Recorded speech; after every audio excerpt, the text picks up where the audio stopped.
I wanted to talk to you guys about carpal tunnel syndrome.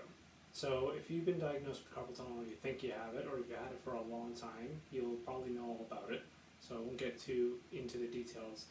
You know that your carpal tunnel is basically in your wrists, and the syndrome is supposedly a symptom of swelling around the wrist. This could be from any kind of repetitive stress, such as typing, lifting weights, etc.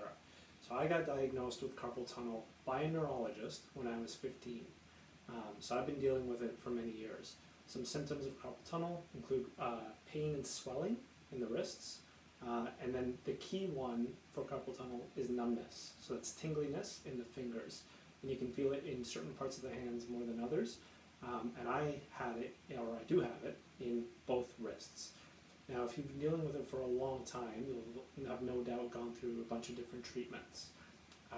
Me personally, I've done acupuncture, I've done all kinds of exercises and stretches, so I've tried just about everything. And at the height of it, I basically was just taking ibuprofen multiple times a day, so anti-inflammatories, and I was taking it the maximum dosage every day, 7 days a week, where it got to its worst point. Doctors were starting to talk about surgery, which is basically getting into your wrist, expanding your carpal tunnel. It doesn't sound very pleasant, and it's not something I wanted to do. And I've done everything else to avoid the repetitive stress like typing. I did the whole speech to text, which again, if you've been dealing with this for a while, you know that will only get you so far, especially if you're forced to type. So two things really stood out.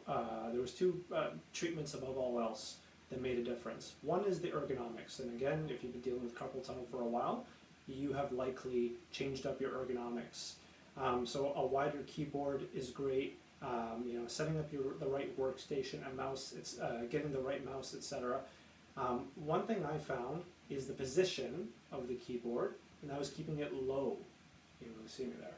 But I would actually rest it on my lap for a while. I don't do that now, but I used to do it on my lap, and it gave me some relief. It had been mentioned to me that the problem was not, it was in the wrist, but it wasn't so much from any kind of tension here building up. It was probably starting higher. So putting the keyboard down on my lap made a difference. But I'm going to tell you the biggest difference that I wish someone had told me over 15 years ago. And that was something called Thoracic Outlet Syndrome, or TOS. I still don't exactly understand what TOS is. If you read the medical science about TOS, it's pretty weird and out there. It's something about an extra collarbone that causes some kind of imbalance, etc. Very weird, very out there. However, when you look into the stretches for thoracic outlet syndrome, as I did, I noticed a big difference. So I'm going to demonstrate. It was literally keeping your hands stretched out. And again, these are probably very similar to some of the carpal tunnel exercises you've seen. So keeping my arm out and my wrist pressed up against gently. You don't want to hurt it, and you don't want to press too hard. Just gently up against a wall or a door, and you tilt your head back. I don't know why I hold this. I think I saw it in the video at one point. And I count for 20 seconds. You do that for 20, and you'll feel a tingliness. If it starts to hurt at the beginning, again, just because of the nature of carpal tunnel, you don't have to do it for 20 seconds. Go 10 and pace yourself to 20. You don't need to do any more than 20 either. So 10 with my palm facing towards me, 10 the other way, 20 the other way,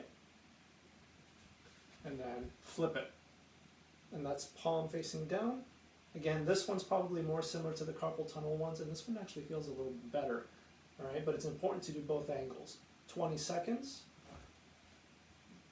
20 seconds. So I've now done it for 20 on each side. All right, 20, 20, and then repeat. So that's 2 sets for each arm, down, up. All right, so one more time. 20, 20, 20, 20, and then repeat. All right? And you do this 2 times a day, one in the morning, one at night. And I can tell you, after over 15 years of dealing with carpal tunnel, it's basically, I don't want to say it's eradicated it, but it has perfectly managed it. I don't take ibuprofen anymore, for this at least.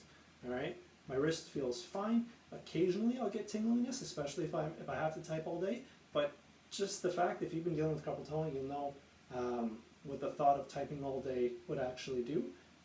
But I can actually do it. I can type as needed for work. I can do overtime. I can do whatever I need. I can go to the gym.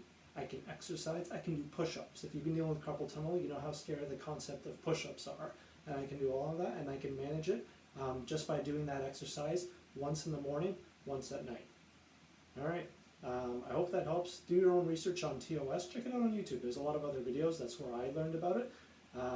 Yeah, and hope it helps. Leave some comments if you have any questions or feedback. Thanks.